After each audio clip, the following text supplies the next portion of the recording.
Question வந்து உயர்திணையில் வந்து நம்ம மனிதர்கள் வருவோம், அக்ரிணையில் வந்து விலங்குகள் வருவாங்க. அதில் நாய் மட்டும் ஏன் நீங்கள் வந்து அக்செப்ட் பண்ணிக்க மாட்டீங்க அப்படிங்கிற கொஷின் எனக்கு இருக்குது. அது ஒரு உயிரினம் தானே, நம்ம உயிரினங்களை மதிக்கிறோம், ஏன் அந்த அக்ரிணையான நாயை மட்டும் ஏன் மதிக்க மாட்டீங்கிற ஒரு கொஷின்.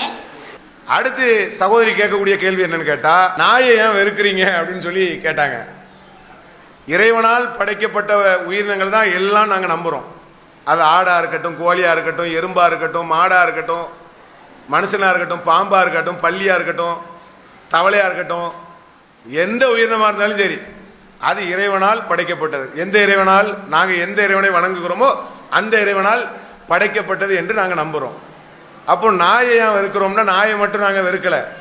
நாயை பற்றி நீங்கள் முதல்ல என்ன விஷயம் விளங்கிக்கிடணும்னு கேட்டால், நாயை நாங்கள் செல்ல பிராணியாக வளர்க்க மாட்டோம். அதுதான் நாயை பாதுகாப்புக்கு வளர்க்கலாம்.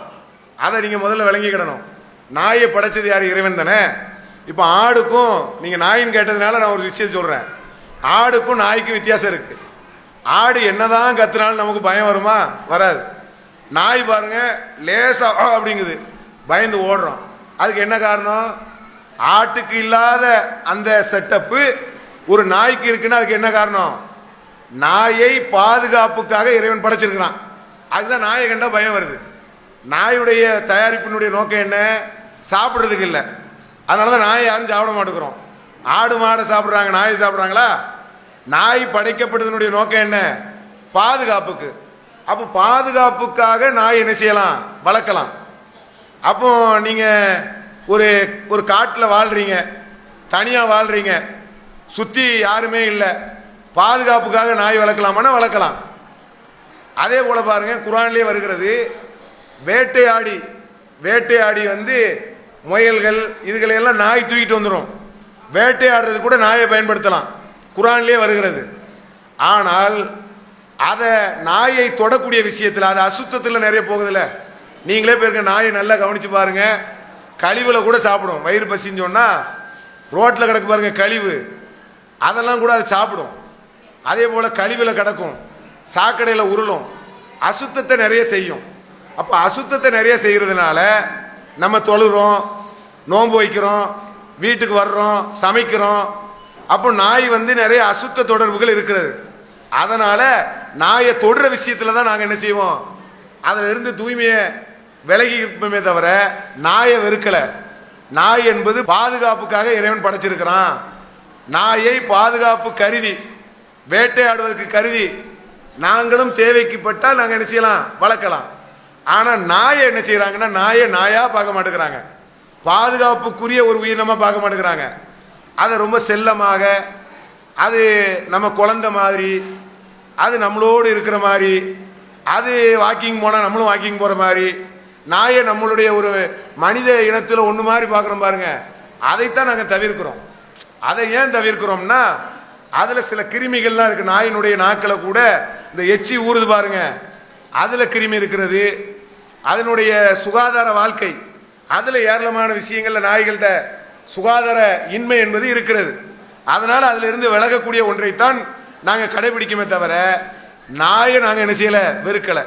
இது நாய் மட்டும் கிடையாது. இப்போ பன்னி இருக்குன்னு வைங்க, பன்னியை கூட நம்ம என்ன செய்வோம்? பன்றி இருக்கா இல்லையா, அதை விட்டு விலகுறோம். அதுக்கு என்ன காரணம்? அது என்ன பாவம் செஞ்சிச்சு? அது ஒரு அசுத்தமான ஒரு பிராணி, சாக்கடையிலேயே கிடக்குது, அது அசிங்கமான பொருளை தான் உணவாக எடுத்துக்கிடுது. அதனால் ஒரு இஸ்லாம் என்ன செய்கிறது? நீ அதிலிருந்து கொஞ்சம் விலகிக்கோ, பன்றி உணவை சாப்பிடாத. இது பன்றியை வெறுக்கிறது இல்லை. பன்றியினுடைய படைப்பு உனக்கு உணவுக்கு கிடையாது, செல்லத்துக்கு கிடையாது. அது இறைவன் ஏதோ ஒரு நோக்கத்துக்காக படைச்சிருக்கிறான். அப்போ இறைவன் படைத்ததனுடைய அந்த நோக்கம் இருக்கு பாருங்க, அதற்கு ஏற்றால் கூட இஸ்லாம் எங்களுக்கு வழிகாட்டுகிறது. நாயையும் படைச்சது இறைவன் தான், பாம்பையும் படைச்சது இறைவன் தான். பாம்பை செல்ல பிராணியை வைப்போமா? வைக்க மாட்டோம். ஆனால் பாம்பை வளர்க்குறவங்களாம் இருக்கிறாங்க. நீங்கள் தாய்லாந்து நாட்டில் போனீங்கன்னா பாம்பை சாப்பிடுவான். அவன் நம்மளை பார்த்து கேட்பான், ஏன் நீங்கள் பாம்பு கறியே சாப்பிட மாட்டீங்கம்பாங்க, பாம்பையே அவங்க வீட்டில் வளர்க்கலம்பாங்க. அப்போ நமக்கு என்ன வரும்? பாம்பை எப்படிங்க வளர்க்க முடியும்? யோசிப்போமா இல்லையா? ஏன்? அது ஒரு தீங்கான உயிரினம்.